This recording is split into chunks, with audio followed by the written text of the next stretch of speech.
ప్రయాగ్రాజ్ మహాకుంభమేళా తొక్కిసలాట ఘటనపై ముఖ్యమంత్రి రేవంత్ రెడ్డి దిగ్భ్రాంతి వ్యక్తం చేశారు. మృతి చెందిన వారి కుటుంబాలను కేంద్రం, ఉత్తరప్రదేశ్ ప్రభుత్వం ఆదుకోవాలని కోరారు. క్షతగాత్రులకు సరైన వైద్యం అందించాలన్నారు. రాష్ట్ర ప్రభుత్వం తరఫున అవసరమైన సాయం అందించేందుకు సిద్దంగా ఉన్నట్టు సీఎం వెల్లడించారు. దేవాదాయ శాఖ మంత్రి కొండా సురేఖ సైతం తీవ్ర ఆవేదన వ్యక్తం చేశారు. ముఖ్యమైన రోజుల్లో మహాకుంభమేళాకు భక్తులు భారీ సంఖ్యలో వచ్చే అవకాశం ఉన్నందున కేంద్రం, యూపీ ప్రభుత్వం తగిన జాగ్రత్తలు తీసుకోవాలని కోరారు. ప్రయాగ్రాజ్ కుంభమేళాలో తొక్కిసలాట జరగడం తీవ్ర దిగ్భ్రాంతిని కలిగిస్తోందని కేంద్ర హోంశాఖ సహాయ మంత్రి బండి సంజయ్ అన్నారు. క్షతగాత్రులకు తక్షణమే మెరుగైన వైద్యం అందించేందుకు యూపీ ప్రభుత్వం చర్యలు తీసుకుంటుందన్నారు.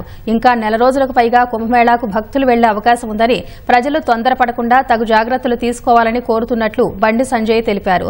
కుంభమేళాకు వెళ్లే భక్తులు పుకార్లను నమ్మవద్దని విజ్ఞప్తి చేశారు. మృతుల కుటుంబాలకు ప్రగాఢ సానుభూతి తెలుపుతున్నట్లు బండి సంజయ్ పేర్కొన్నారు.